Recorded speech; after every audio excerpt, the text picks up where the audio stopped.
Think about the last time a relationship confused you. Not someone else's, yours. The moment you did the thing you swore you'd never do again, pulled away from someone good, or held on too tight to someone who was already leaving, or felt the panic rise the second things actually started going well. And afterward, in the quiet, you asked yourself the question everyone asks eventually: why do I keep doing this? Here's the answer most people never get. The way you love is not random. It's not a personality quirk, it's not bad luck, and it's not a character flaw you need to fix. It's a pattern. A specific, nameable, deeply logical pattern that was installed in you long before you had any say in the matter. And once you can see the pattern, the thing that felt like chaos your whole life suddenly reads like a map. That map is called attachment theory. And over the next hour, I'm going to walk you through all of it. Every style, where it comes from, how it shows up in your relationships, why you're drawn to the exact people who hurt you, and how any of it actually changes. Not the surface version you've seen in 100 short videos. The whole thing, slowly, properly, the way it deserves to be understood. By the end, you'll be able to name your own pattern. You'll probably recognize the people closest to you in here too. And there's one style in particular that most people never realize they have. They spend years thinking they're just complicated. And we'll get to that one near the end. So stay with me, because it might be the piece that finally explains you to yourself. Let's start at the beginning. And the beginning is earlier than you think. To understand why you love the way you do as an adult, we have to go back to before you could speak. Because attachment isn't something you learned the way you learned math or manners. It's something your nervous system built, quietly, in the first couple of years of your life, out of a single question it was trying to answer. When I need someone, will they be there? That's it. That's the whole foundation. A baby can't feed itself, can't protect itself, can't regulate its own fear. So it comes into the world running one continuous experiment on the people caring for it. I'm distressed. Do they come? I'm frightened. Do they soothe me? I reach out. Does someone reach back? And the answers, repeated thousands of times before the age of 2, harden into an expectation about how closeness works. Not a memory you can recall. A setting, a default. This is the work of a British psychiatrist named John Bowlby, who in the middle of the 20th century noticed something the psychology of his day had mostly ignored. Children who were separated from their caregivers didn't just get sad and get over it. They went through predictable, profound stages of distress, and the effects lingered for years. Bowlby's radical idea was that the bond between a child and caregiver wasn't sentimental or optional. It was a biological survival system, as real and as built-in as hunger. We are wired to attach, because for most of human history, a child who stayed close to a protective adult lived, and one who didn't. But Bowlby gave us the theory. It took a woman named Mary Ainsworth to make it visible.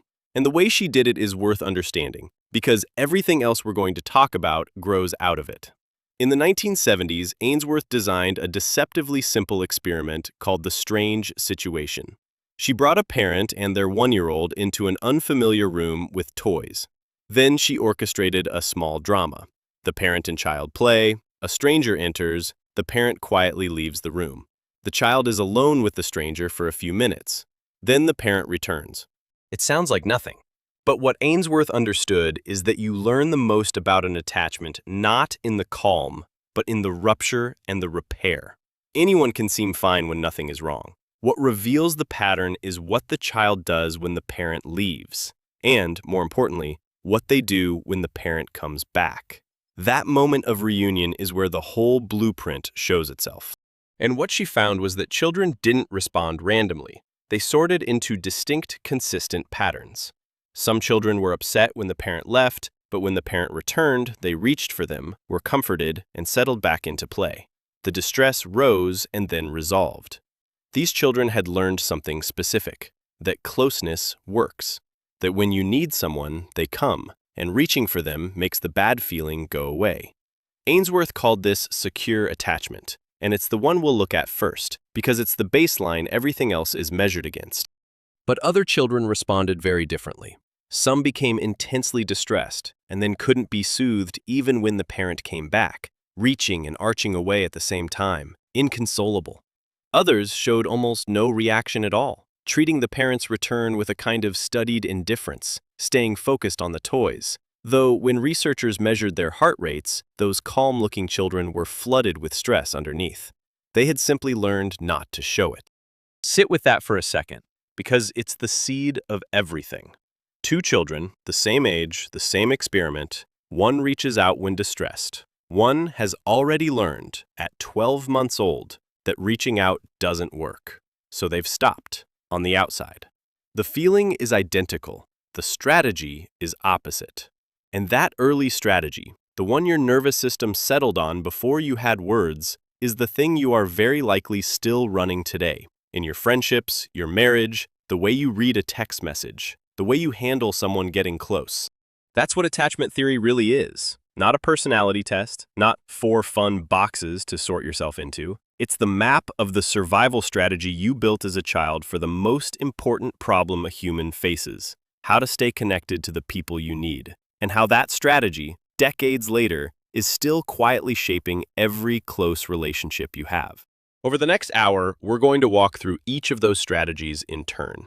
We'll start with secure, so you have the yardstick. Then we'll go deep into the 3 that cause most people the most pain and confusion: anxious, avoidant, and the rare, misunderstood third one.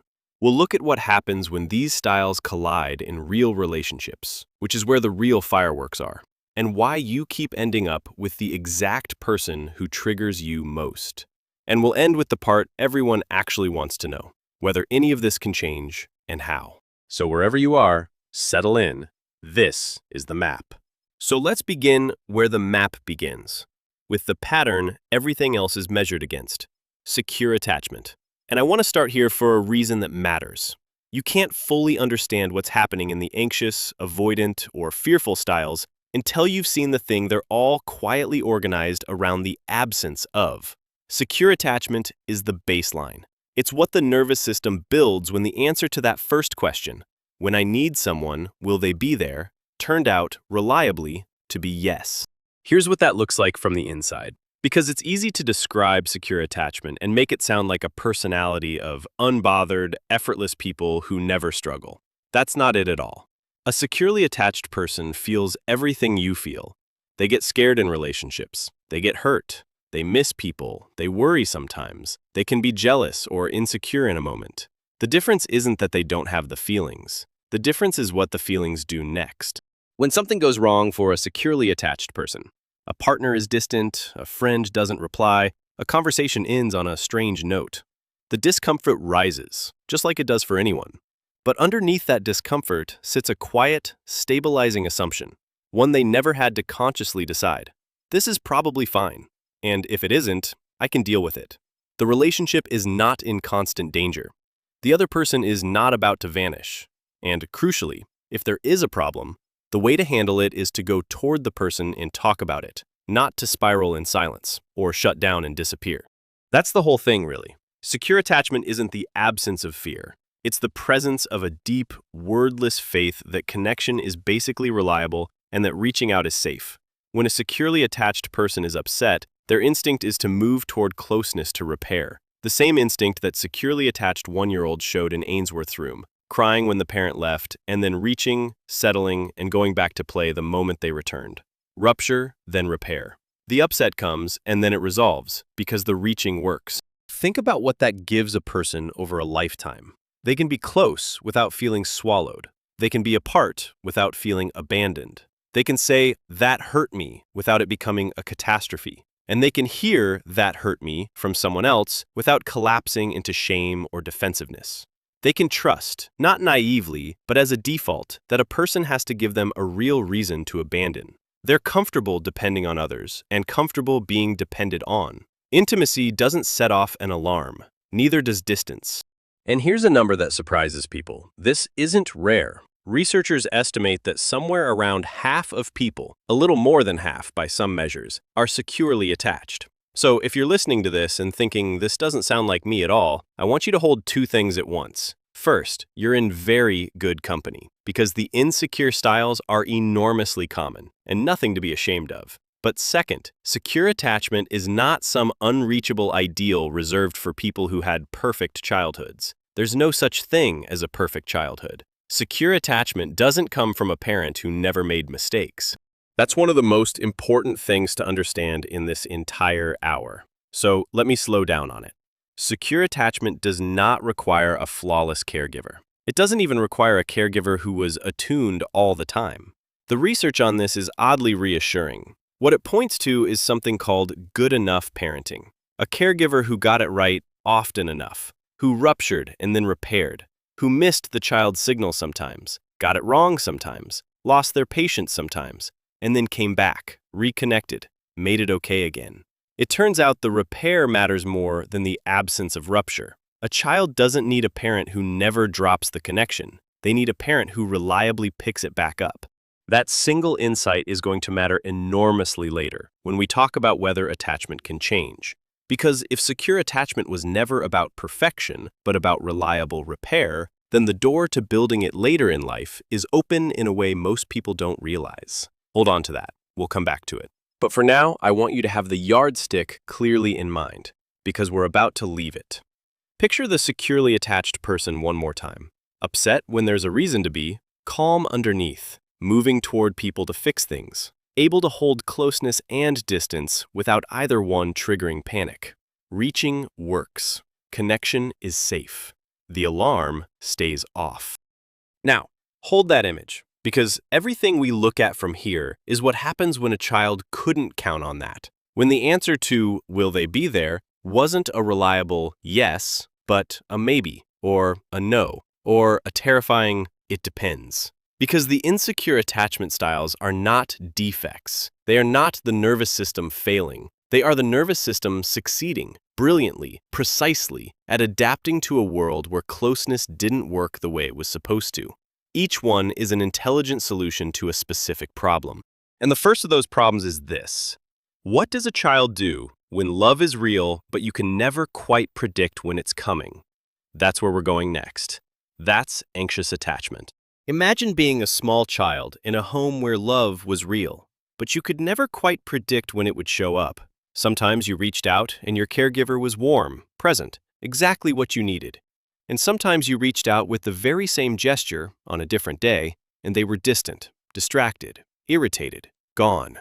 Not cruel, not absent, just inconsistent. The love was genuine, it simply wasn't reliable. And for a child, unpredictable love is one of the most specific problems a nervous system can be handed. Because think about what that child has to figure out. The love is there, so it's worth pursuing. But it's unpredictable, so you can never relax, never assume it's coming, never take it for granted the way a securely attached child does. So the nervous system develops a strategy, and it's a genuinely intelligent one for the situation. If closeness is inconsistent, then the solution is to work harder for it, to become hypervigilant to the other person's moods, to monitor, constantly, for the first sign that connection is slipping, and when you sense it slipping, to escalate, to protest, to do whatever it takes to pull the caregiver's attention back. That strategy has a name. We call it anxious attachment, and it starts, like all of them, as a solution that worked. Now let me show you what that childhood strategy looks like grown up, living inside an adult relationship. Because you may recognize it intimately, or you may recognize someone you've loved. The core experience of anxious attachment is that the space between reaching out and getting a response feels unbearable. You send the text, and then the waiting begins. And it's not neutral waiting. In the silence, your mind doesn't sit calmly. It starts to build a story, and the story is almost never a good one. They're pulling away. They're annoyed with me. Something has shifted, and I'm the last to know. You reread the last message they sent. You check whether it had a period at the end. You compare the length of this reply to how they usually reply. A single word, a flat "okay," can set a low hum of dread going in your chest that doesn't switch off until they respond and prove that everything is, in fact, fine. That hypervigilance isn't you being dramatic or needy, those words that get thrown at anxiously attached people so casually and so cruelly. It's a nervous system doing exactly what it was trained to do as a child, scanning the connection for the first sign of a drop. Because somewhere in your history, a drop came without warning, and it mattered. You are not overreacting to nothing. You are running childhood's monitoring system on an adult relationship, and it is exhausting, because it never fully turns off. Here's another piece of it, and it's one of the most painful to live inside. Reassurance helps, but it doesn't last. When the person you're anxious about finally tells you it's okay, they're not upset, you're still good, you believe them. And the relief is enormous, but it drains. Within hours, sometimes minutes, the doubt begins seeping back in, and you find yourself needing to be reassured again, and you can hear yourself asking, and you can feel the other person's patience wearing thin, and you still can't quite hold on to the thing they just told you. That's because the reassurance is treating a symptom. The source underneath, the deep old belief that connection could vanish at any moment, is still there, quietly producing more thirst than any amount of water can fill.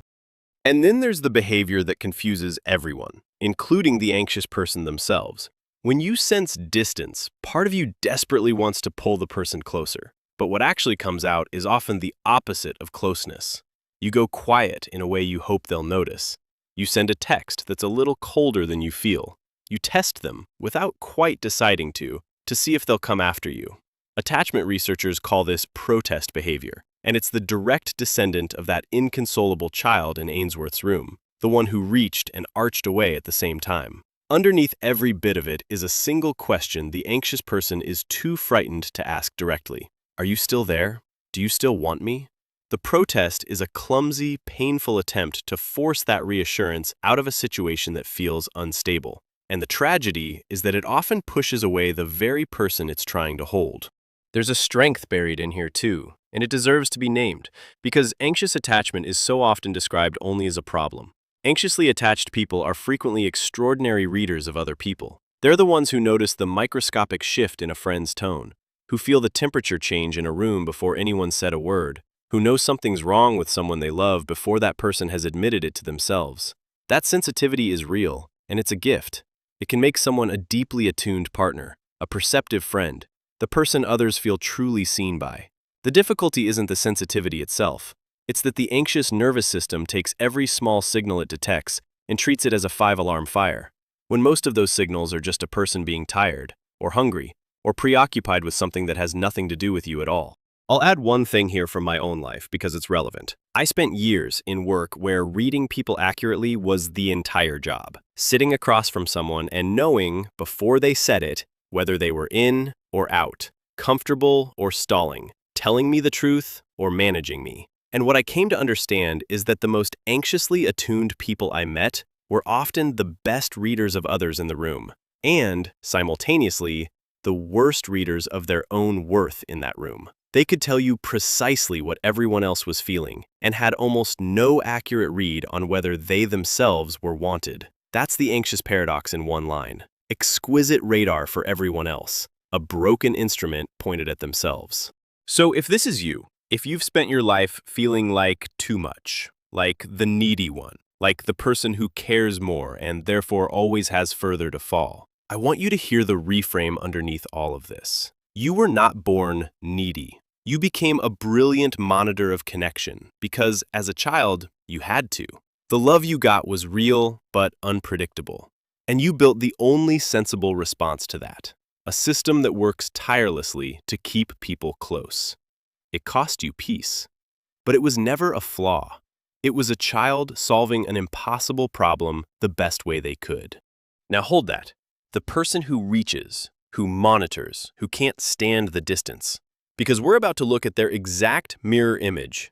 The person who, faced with a different childhood problem, built the opposite solution, who handles distance beautifully and comes apart at closeness, who deals with the same fear of abandonment not by chasing connection, but by quietly refusing to need it at all. That's avoidant attachment. And if the anxious person is the one reaching across the gap, the avoidant person is the one who built the gap on purpose. Now picture a different child, in a different kind of home. Not one where love was unpredictable.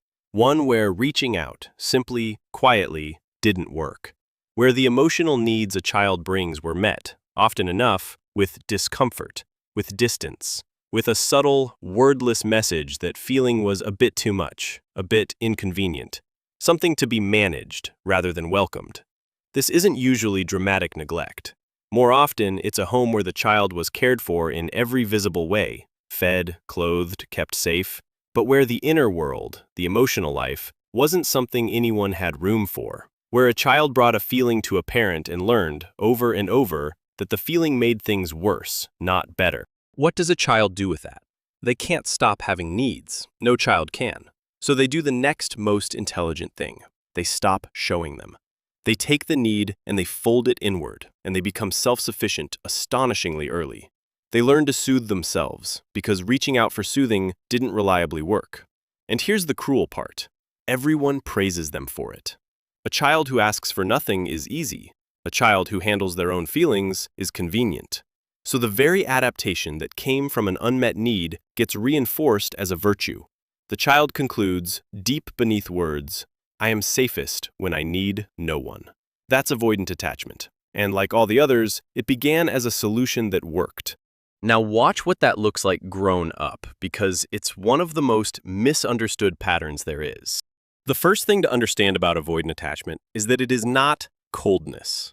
From the outside, it can look like coldness, but inside, the avoidant person is not empty.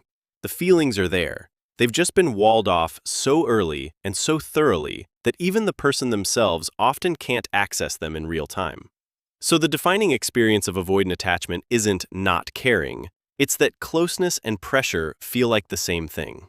When someone starts wanting more time, more access, more of the parts you don't show, most people feel flattered. The avoidant person feels a weight. A quiet countdown starts. The warmth that was easy last week suddenly comes with a faint sense of obligation this week, and they can't always say why. And here's the tell that gives it away, the one that runs backwards from what you'd expect. The avoidant person handles distance far better than closeness. Think about how unusual that is. A breakup, a long silence, someone walking away. It hurts, but it's manageable. There's almost relief in it, a return to a baseline where nothing is being asked.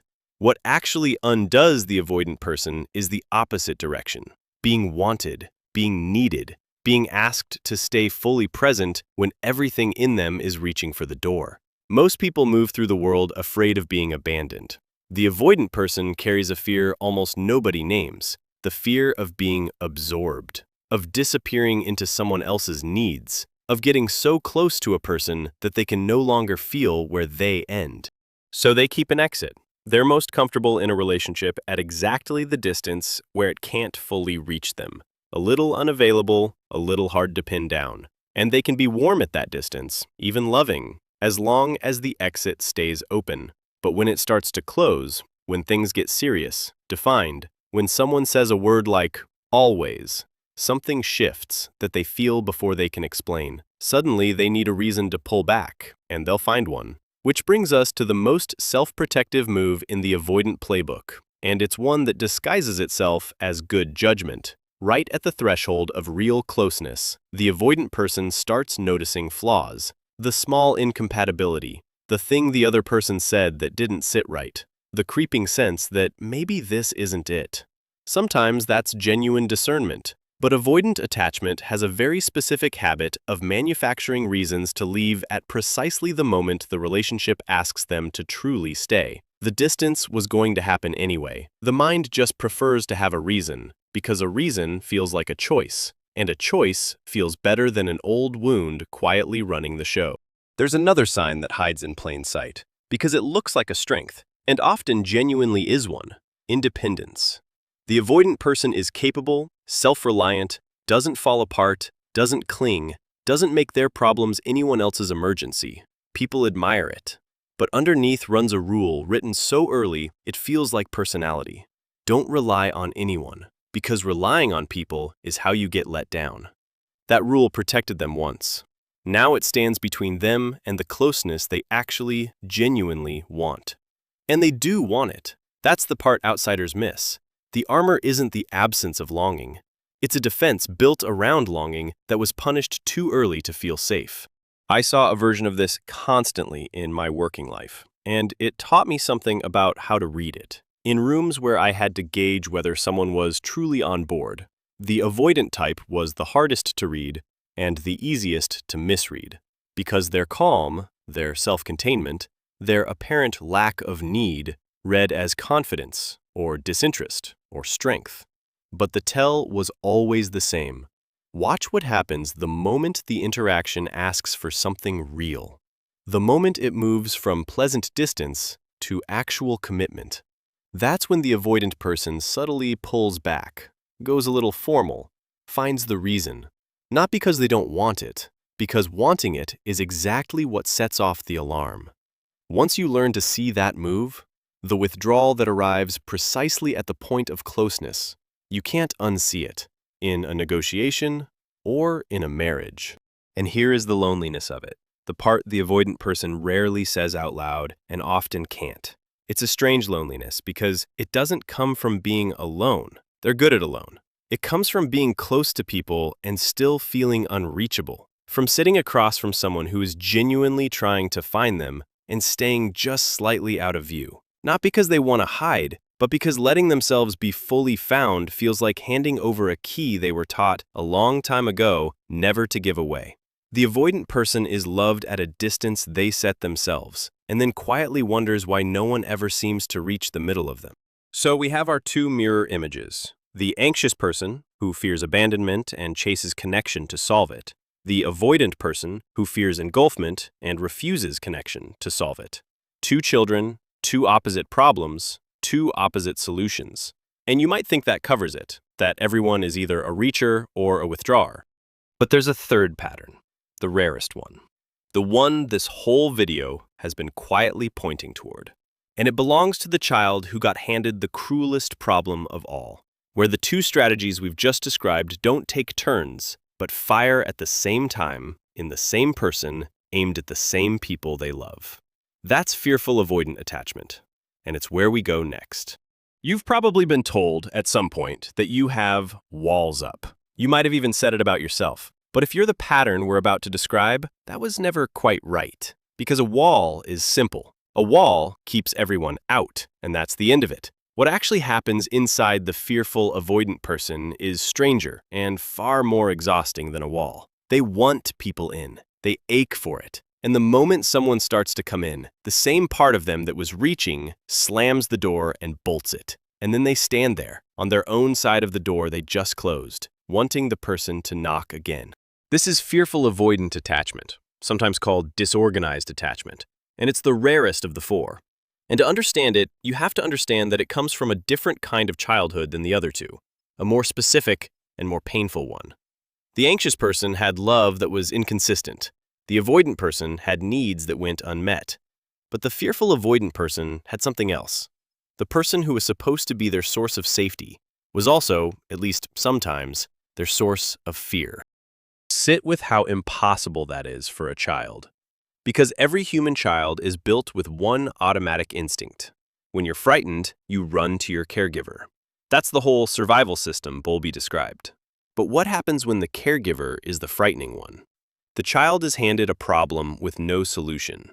The instinct says run toward them. The fear says run away. And there is nowhere to go, because it's the same person. The researcher Mary Main, who first identified this pattern, described exactly this. A child caught in a loop that cannot resolve, approaching and flinching in the same motion, because both responses are true at once. So the child does the only thing a nervous system can do with an unsolvable problem.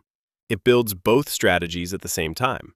It learns to seek closeness and to fear it simultaneously, because in that home, closeness and danger genuinely arrived together, day after day, for years. This isn't always the dramatic abuse people picture.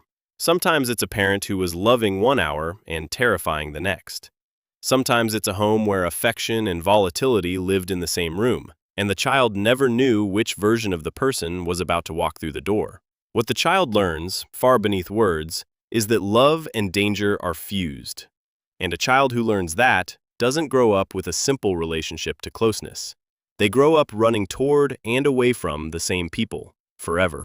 Watch what that becomes in an adult. The defining sign of fearful avoidant attachment is that they sabotage closeness precisely when they finally get it. Not because they don't want it, because they want it so much that having it feels dangerous. When someone stays, when someone proves safe, When the thing they longed for is finally sitting in front of them, a panic sets in that most people never feel about good things. The secure person relaxes when love arrives. The fearful-avoidant person braces, because for them, getting close was never separated from getting hurt. They came as a package once. So they run hot and cold in a way that bewilders everyone around them. 1 week, all in, open, warm, reaching with everything they have. The next week, distant, clipped, unreachable. And the person they were so close to has no idea what changed. Usually, nothing changed on the outside. What happened is that the closeness crossed a threshold. The alarm went off, and they retreated to safety without deciding to. From the outside, it looks like mixed signals, the cruelest possible label, because it implies a game. There's no game. There are two survival systems firing at once inside one person. One screaming, "Come closer," and one screaming, "Get away." And they are caught in the crossfire of their own nervous system. And so a deep distrust lives right alongside a deep longing, and the two never resolve. They want to hand someone their trust and let it stay handed over. But an older part is always waiting for the catch, scanning for the moment the warmth turns. Because in their experience, it always did. This is the particular cruelty of the pattern. It's not that they don't want to trust. It's that wanting to trust and being unable to fully trust exist in them at the exact same time. They're not closed off, they're torn. They test people, often without realizing it, pushing slightly to see if the person will leave, going quiet to see if they'll be chased, creating a small distance to find out if it'll be closed or allowed to grow. It looks like manipulation from outside, which is a devastating thing to be accused of when the intent was never cruelty.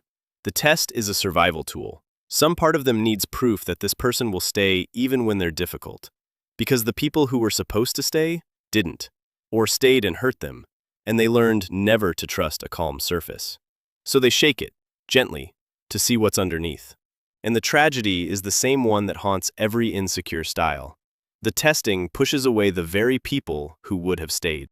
There's one more thing, and it's the heaviest. The fearful-avoidant person feels everything intensely, and then shuts down completely, sometimes within the same hour. The emotions don't arrive in manageable waves. They arrive as floods, total, more than can be held. And when the flood rises too high, a switch flips, and they go numb, blank, detached from the very feelings that were drowning them a moment before. Because when too much is unbearable, nothing becomes the only available relief. The people around them see the intensity, then see the shutdown, and can't understand how the same person holds both. They usually can't understand it either. If you recognize yourself here, and it's often the people who spent years calling themselves complicated, or bad at relationships, or too much and too closed off at the same time, I want to say the thing no one said to that child. What you carry is not a character defect. It's the residue of an impossible situation you were handed before you had any words for it. You wanted love in a place where love wasn't safe. And you built a mind that could do both at once, reach and flee, because in your home, both were required to survive.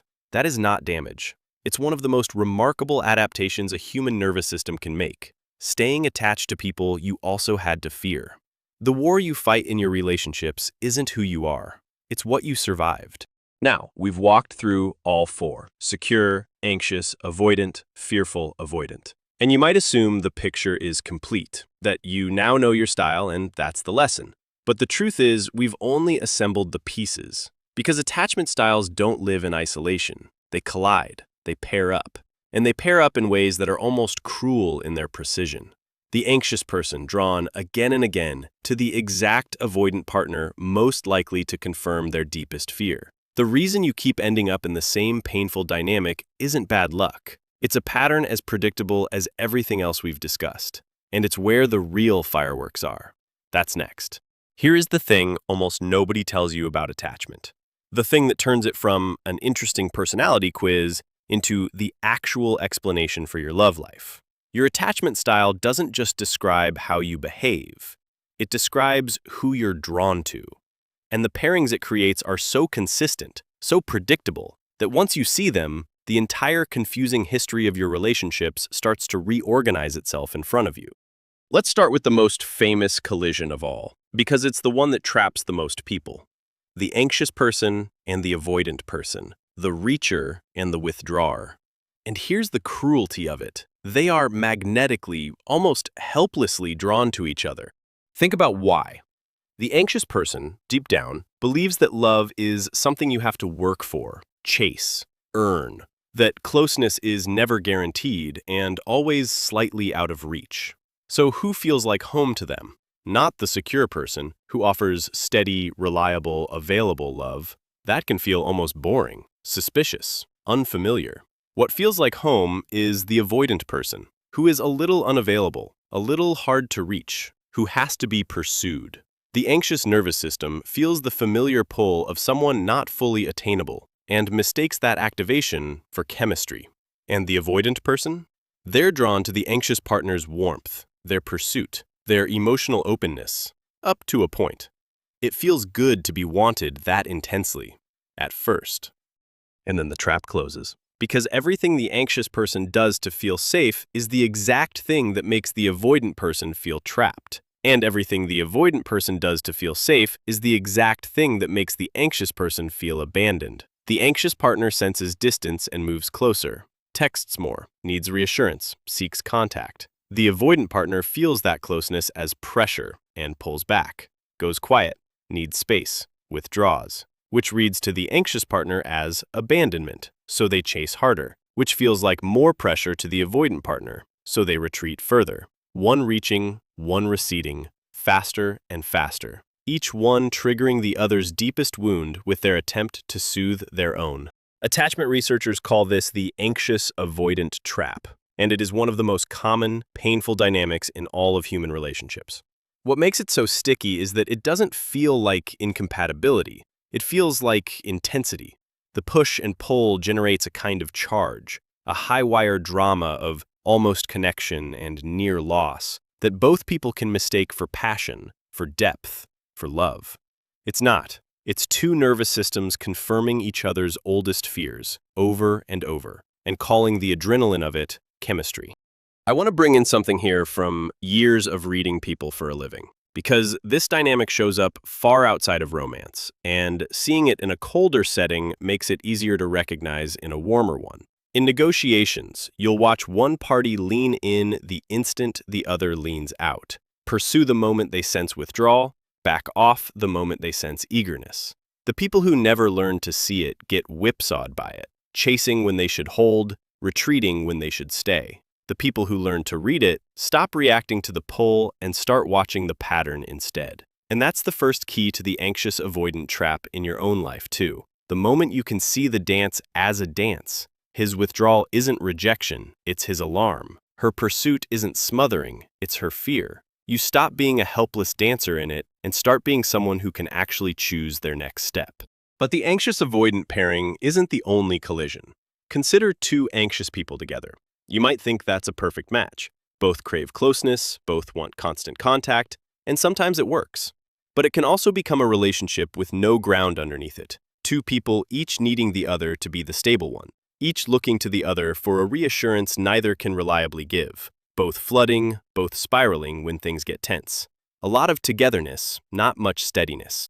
Two avoidant people, by contrast, can build a relationship that looks calm and functional from the outside and quietly starves from the inside. Both value independence, both respect space, neither pressures the other. Which sounds ideal, until you realize no one is ever moving toward the other.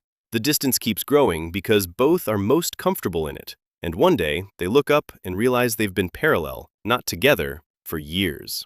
Two people successfully protecting themselves right out of the intimacy they both secretly wanted.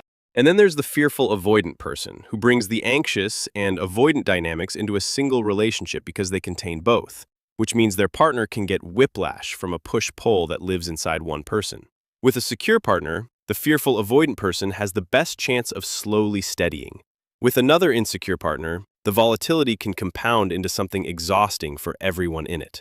Which brings us to the pattern that quietly heals more than any other, and points us toward the last part of this whole map. Put any of these insecure styles with a genuinely secure partner, and something remarkable can begin to happen.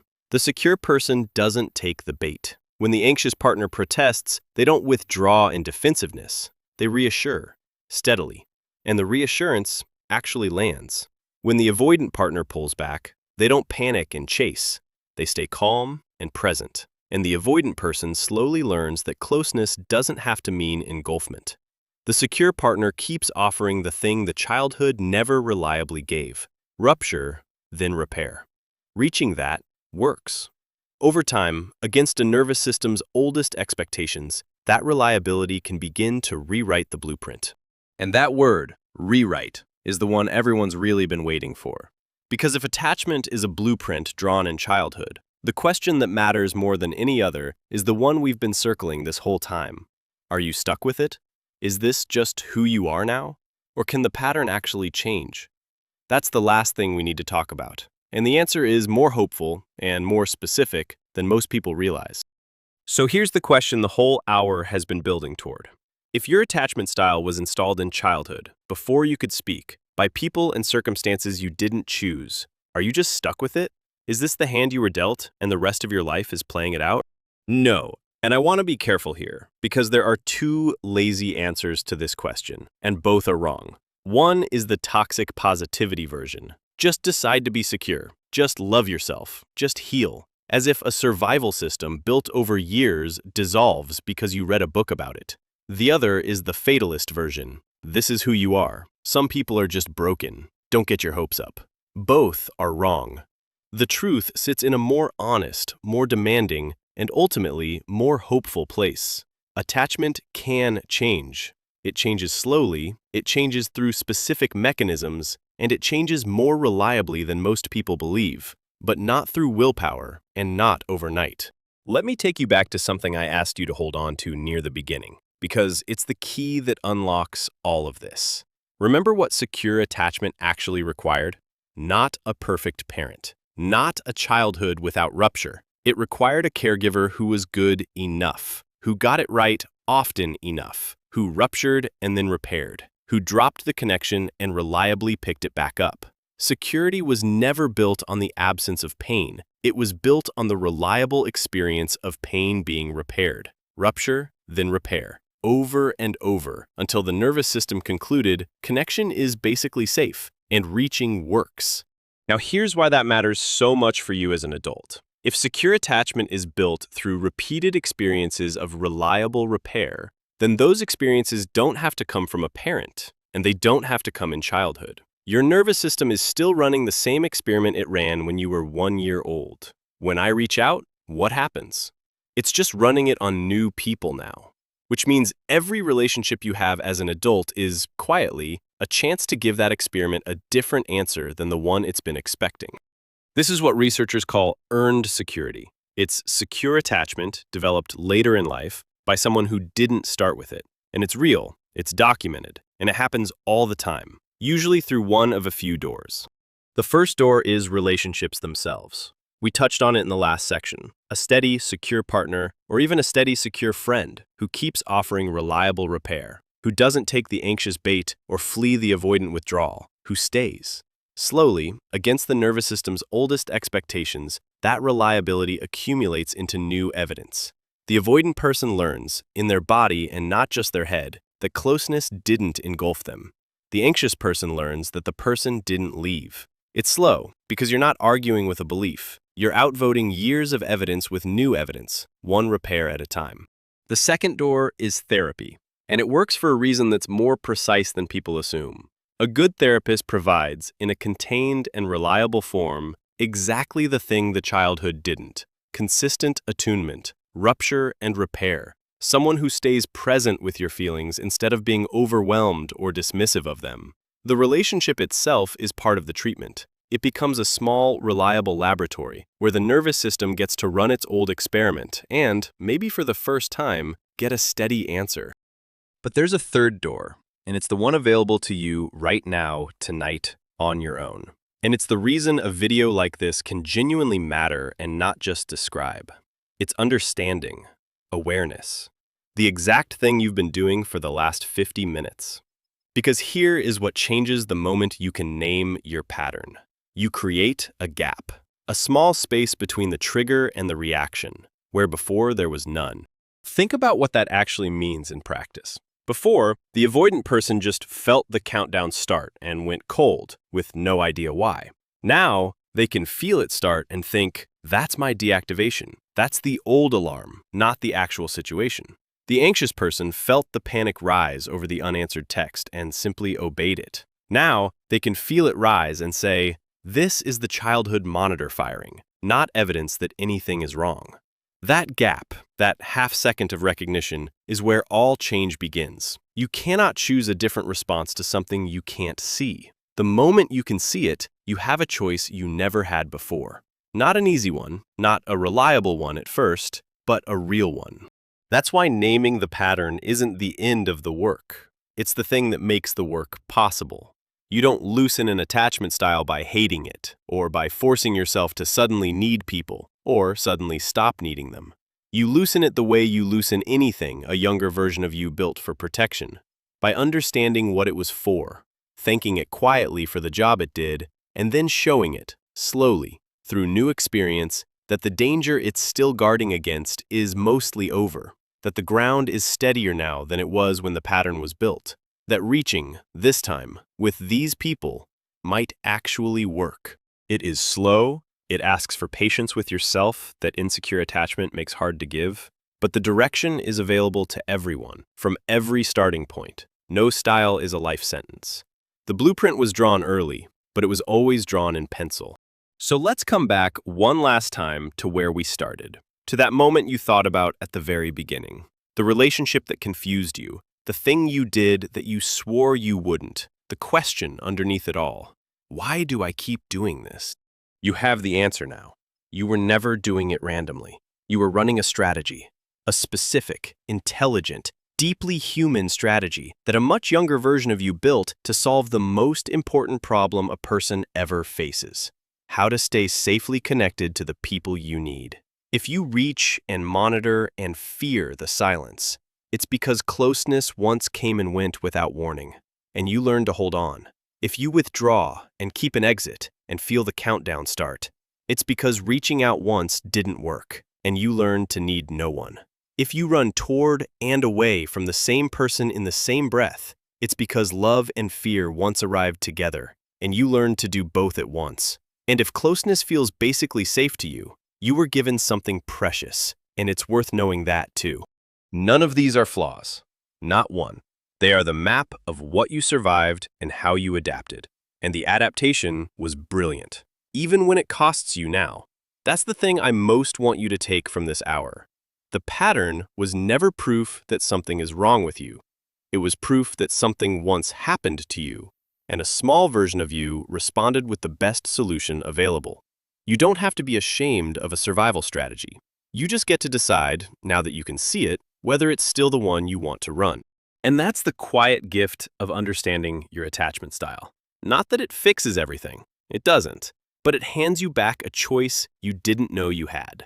The blueprint was drawn early, but it was drawn in pencil. And you're holding the eraser now. For the first time, maybe, in your whole life. If you made it all the way here, I'd genuinely love to know. Tell me in the comments which style you recognized in yourself. And which one surprised you because it explained someone you love. Read a few of the other replies too, if you would. There's something quietly steadying about seeing how many people are walking around running the exact same patterns, thinking they were the only one. And if one of these styles felt less like information and more like being seen, like someone finally described the thing you've carried without a name, I've made a full, separate video going deeper into each one. The anxious, the avoidant, the fearful-avoidant. Whichever one landed hardest, that's the one to watch next. It was made for exactly the person you are right now, having just understood something true about yourself. See you in the next one.